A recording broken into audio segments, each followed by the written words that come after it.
प्यारे बच्चों, जब सूत्र बताया गया था तो एक लोग कमेंट किए हैं, मतलब पूछे हैं कि जो है यम बराबर tan थीटा ये कहां से आ गया। ठीक, तो बताते हैं इसको। अब ये तो x और y तल है, ठीक, एक रेखा है जो मूल बिंदु से होकर जा रही है, x y तल है, तो इस रेखा पर कहीं ना कहीं x, y स्थित होगा। ठीक, x, y स्थित होगा। और ये है धन x अक्ष। ठीक, अब मान लेते हैं ये धन x अक्ष के साथ ये रेखा थीटा कोण बनाते हुए जा रही है। यहां से हम लंब डाल देते हैं, इस पर लंब डाल देते हैं। यहां से यहां तक की दूरी x अक्ष पर दिखाया जा रहा है, तो x का मान होना चाहिए x हो जाएगा। यहां से यहां तक की दूरी जो कि y अक्ष पर दिखाई जाएगी, y का मान होगा। अब ये इस कोण के लिए लंब हुआ और ये आधार हुआ। ठीक, तो लंब और आधार में चाहे tan लगाया जाए चाहे काट लगाया जाए, तो tan थीटा बराबर होता है लंब बटे आधार, मतलब y बटे x हो जाएगा। ये क्या निकाला गया है? झुकाव निकाला गया है। इस रेखा का झुकाव निकाला गया है, ढाल निकाला गया है। ठीक, इसी tan थीटा को ही प्रवणता यम मान लिया जाता है। इसी tan थीटा को कहते हैं माना tan थीटा बराबर यम, माना tan थीटा बराबर यम। जो ये है वही ये भी है। जैसे इसको बस क्या किया गया है, इतने को इतना ना लिखने के लिए ये मान लिया गया है, यम मान लिया गया है। ये भी प्रवणता है, झुकाव है, और ये भी प्रवणता है, झुकाव है। बस क्या है, यहाँ से केवल प्रवणता मिलती है, यहाँ से केवल प्रवणता मिलती है, और यहाँ से हम कोण की ज्ञात कर लेते हैं। अगर कोण ज्ञात करने को कहा जाएगा तो हमें tan थीटा लगाकर कोण ज्ञात करेंगे, लेकिन अगर प्रवणता ज्ञात करने को कहा जाएगा तो बस केवल यम ही निकालेंगे हम। अगर यहाँ पर यम रखें हम तो हो जाएगा यम बराबर y बटे x, ये हो जाएगा y बराबर यम x, y बराबर यम x। ठीक, अगर हमें y का मान पता हो और x का मान पता हो तो प्रवणता हम यम ज्ञात कर लेंगे, प्रवणता यम हम ज्ञात कर लेंगे। जैसे कहा जाए कोई रेखा है जो मूल बिंदु से होकर गुजरती है और धन x अक्ष के साथ उसका कोण बनाती है। ठीक, उस रेखा का समीकरण ज्ञात कीजिए। तो हम यहाँ पर 60 अंश का कोण बनाने के लिए यहाँ पर हम tan थीटा रखेंगे। क्यों? क्योंकि इसमें कहीं कोण तो है नहीं यम में। अब यम को क्या माना गया है? tan थीटा के स्थान पर ही यम को लिखा गया है। तो यहाँ पर तुरंत हम tan थीटा रखेंगे और थीटा के स्थान पर कोण का मान रख देंगे। कभी कभी ऐसा हो जाता है, उस रेखा का समीकरण ज्ञात कीजिए जिसकी प्रवणता 1/3 है। प्रवणता 1/3 का मतलब हो गया यम बराबर 1/3 दे दिया गया है, तो यम के स्थान पर डायरेक्ट हम 1/3 कर देंगे। ठीक, ये कुछ है नहीं, बस क्या किया गया है, केवल tan थीटा को यम मान लिया गया है, tan थीटा को यम मान लिया गया है। ये भी प्रवणता है, ये भी प्रवणता है ना। बस इतनी सी बात है, माना गया है, इसको ना लिखने के लिए मान लिया गया है इसको। अब प्रश्न नंबर 3 दो हम लोग पढ़े थे, प्रश्न नंबर 3 देख लेते हैं। प्रश्न नंबर 3 है, कहा गया है P x1, y1 और Q x2, y2 के बीच की दूरी ज्ञात कीजिए। बीच की दूरी ज्ञात करने को कह दिया है। बीच की दूरी ज्ञात करने का सूत्र हम लोग जानते हैं, x2 - x1 का whole square plus y2 - y1 का होल स्क्वायर। ये सूत्र हम लोगों को पता है कक्षा 10 से ही। अब कहा गया है पहला PQ y अक्ष के समांतर है। क्या कहा गया है? PQ जो है वो y अक्ष के समांतर हो गया है। पहले x अक्ष और y अक्ष हम खींच लेते हैं। ये हो गया x अक्ष और ये हो गया y अक्ष। लिख लिया गया है ऐसा। अब कहा गया है P क्या है? P है x1, y1 है और Q क्या है? Q है x2, y2 ऐसा है। ठीक, कहा गया है PQ के बीच की दूरी ज्ञात कीजिए, मतलब इनके बीच की दूरी ज्ञात करना है। पहले में कह दिया PQ YH के समांतर है, मतलब PQ कैसा है? इस प्रकार से है। लेते हैं, रहने दो, इसको यही रहने दो। PQ कैसा है? YH के समांतर है। ये पहला चित्र बना रहे हैं, YH के समांतर है। यहाँ पर P लिख लेते हैं और यहाँ पर हम Q लिख लेते हैं। ठीक, यहाँ पर P लिख लिए और यहाँ पर Q। P क्या है? x1, y1 है और Q क्या है? x2, y2 है। इस प्रकार से है। अच्छा, एक बात, जब ये YH के समांतर है, YH के समांतर है तो सब दूरियां बराबर होंगी, सब दूरियां बराबर होंगी। बता, समांतर रेखा क्या होती है? समांतर रेखा होती है, समांतर रेखाएं अनंत तक बढ़ाए जाने पर कहीं भी एक दूसरे को प्रतिच्छेद नहीं करती हैं और समांतर रेखाओं के बीच की लंबवत दूरी प्रत्येक बिंदु पर बराबर होती है। समांतर रेखाओं की बीच की लंबवत दूरी प्रत्येक बिंदु पर बराबर होती है। ठीक, तो अब ये दूरी क्या है? ये x का मान है, ये x का मान है। क्यों? क्योंकि x अक्ष पर ही ये दूरी दिखाई जाएगी, x अक्ष पर ही ये दूरी दिखाई जाएगी। तो किसका मान है? ये x का मान है। जब चित्र में देखा जा रहा है, यहाँ पर देखा जा रहा है इनकी दूरी, इस बिंदु की दूरी x1 है और इस बिंदु की दूरी x2 है। मतलब क्या हुआ कि x1 बराबर x2 के होगा। क्यों? क्योंकि समांतर रेखाओं के बीच की लंबवत दूरी प्रत्येक बिंदु पर बराबर होती है। और ये नहीं कि यहाँ पर दूसरी दूरी हो गई, यहाँ पर दूसरी दूरी हो गई। अब इनकी दूरी x1 है, इनकी दूरी x2 है, समांतर रेखा है, दूरी बराबर हो जाएगी। मतलब हमें क्या मिल जाएगा? हमें चित्र से मिल जाएगा x1 बराबर x2, x1 बराबर x2। क्या लिखेंगे हम लिखेंगे यहाँ पर चूंकि PQ y अक्ष के समांतर है,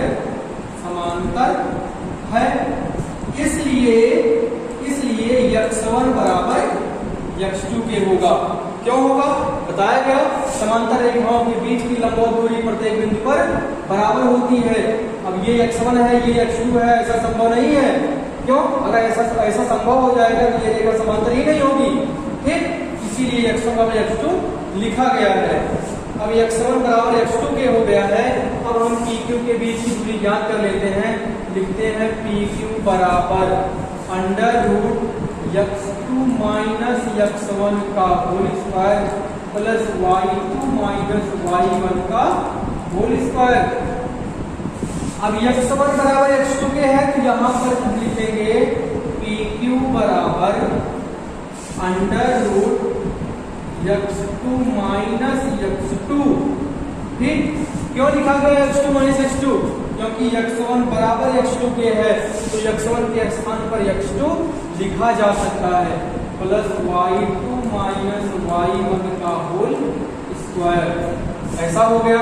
अब यहाँ से इनको हम कर सकते हैं कैंसिल। ठीक, हमें क्या मिला है? हमें मिला है PQ बराबर √y2 माइनस y1 का होल स्क्वायर।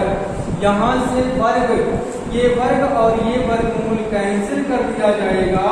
PQ हमें क्या मिल जाएगा? y2 माइनस y1 मात्रक, और चाहे लिखा जाए यूनिट। ठीक, तो PQ क्या हमको मिला है? y2 माइनस y1 मिल गया है। ये था प्रश्न नंबर 3 का खंड 1। अब इसी में खंड दूसरा है, कहा गया है PQ x अक्ष के समांतर हो। अब की बार क्या कहा गया है? कहा गया है PQ x अक्ष के समांतर हो। खींच लेते हैं PQ को हम x अक्ष के समांतर। PQ को x अक्ष के समांतर खींचा जाए। अब की बार ऐसा है, इस प्रकार से है, यहाँ पर P है, यहाँ पर Q है, ये है x1, y1 और ये है x2, y2 है। इस प्रकार से है। कहा गया है इनके बीच की दूरी ज्ञात कीजिए। अब ये दूरी कौन सी दूरी है? y का मान होता है, किसका मान होता है? y का मान होता है। तो ये है y1, ये किसका मान होता है? ये भी y का ही मान होता है। ये है y2, y1, ये y2 दोनों अलग नहीं हो सकते। अगर दोनों दूरियां अलग हो जाएंगी तो रेखा समांतर नहीं होगी। बताया गया है रेखाएं समांतर तब होती हैं जब उनके बीच की लंबवत दूरी प्रत्येक बिंदु पर बराबर होती है। अब इनको समांतर कह दिया है और दूरी अलग अलग दे दिया है, तो इसका मतलब क्या हुआ? एक समांतर ही नहीं है। लेकिन अब समांतर कहा है, जब समांतर कहा है, अगर समांतर होगी तो y1 बराबर y2 के होगा। तो लिखा जाए यहाँ पर PQ x अक्ष के समांतर है, के समांतर है। अब समांतर है तो क्या हो जाएगा? y1 बराबर y2 के हो जाएगा। अब हम दूरी निकाल लेते हैं। PQ बराबर क्या होगा? अंडर रूट, सूत्र पहले लगा लेते हैं, x2 माइनस x1 का होल स्क्वायर और प्लस y2 माइनस y1 का होल स्क्वायर। PQ बराबर होगा under root x2 minus x1 का whole square plus y2 minus y2 लिख लेते हैं। क्यों? क्योंकि बराबर है y1 और y2 के। ये हो जाएगा। इनको हम कैंसिल कर देंगे दोनों को, तो हमको क्या मिलेगा? हमको मिल जाएगा PQ बराबर under root x2 minus x1 का होल स्क्वायर। तो इनको और इनको कैंसिल कर दिया जाए। PQ हमें क्या मिल जाएगा? PQ हमको मिल जाएगा x2 माइनस x1 मात्रक। क्या मिलेगा? x2 माइनस x1 मात्रक मिल जाएगा हमको। तो ये था प्रश्न नंबर 3। अब हम लगाएंगे प्रश्न नंबर 4। ये था प्रश्न नंबर 3 का दूसरा खंड। तो प्रश्न नंबर 4 देखा जाए।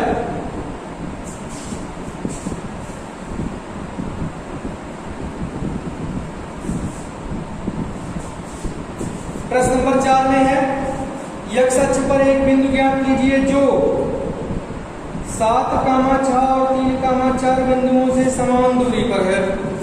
चौथा कहा गया है, कहाँ ज्ञात करना है हमें x अक्ष पर एक बिंदु ज्ञात करना है जो 7, 6 और 3, 4 बिंदुओं से समान दूरी पर। कहाँ ज्ञात करना है हमें? x अक्ष पर ज्ञात करना है। अब बिंदु अगर x अक्ष पर होगा, बिंदु अगर x अक्ष पर होगा, लिखते हैं यहाँ पर बिंदु अगर x अक्ष पर होगा तो y बराबर 0। अगर बिंदु x अक्ष पर होगा तो y का हमको कोई मान ही नहीं मिलेगा, क्योंकि y का मान क्या होता है? x अक्ष से दूरी होती है। y का मान क्या होता है? x अक्ष से दूरी होती है। अब जब बिंदु x अक्ष पर ही है तो मतलब दूरी कितनी हुई? 0 हुई। तो y बराबर 0। अगर बिंदु x अक्ष पर होगा तो y कितना होगा? 0 होगा। अगर बिंदु y अक्ष पर होगा तो x कितना होगा? 0 होगा। ठीक, तो ये है। लिखते हैं माना बिंदु x, 0 होगा। x, 0। हमें एक मान कंफर्म, बिंदु x अक्ष पर है तो एक मान तो कंफर्म हो ही गया कि y का मान 0 होगा। बस तो इसी x का मान ज्ञात कर लिया जाए। लेकिन ये माना बिंदु x, 0 होगा। अब ऐसा कह दिए हैं,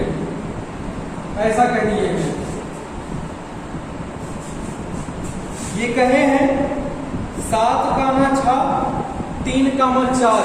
ये है 7, 6 और ये है 3, 4। और कहा गया है ये जो बिंदु है ये इनसे और इनसे समान दूरी पर है, समान दूरी पर है मतलब कहाँ है, एकदम बीच में है। कहाँ है, एकदम बीच में है। x, 0 कहाँ है, एकदम बीच में है, ऐसे ना।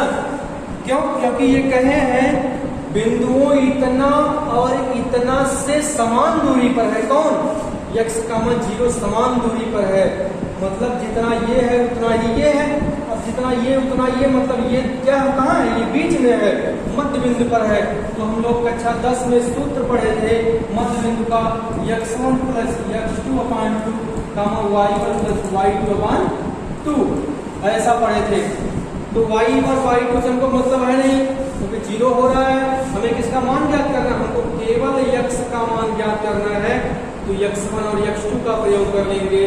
तो यहां से लिख लेते हैं x बराबर x1 प्लस x2 बटे 2।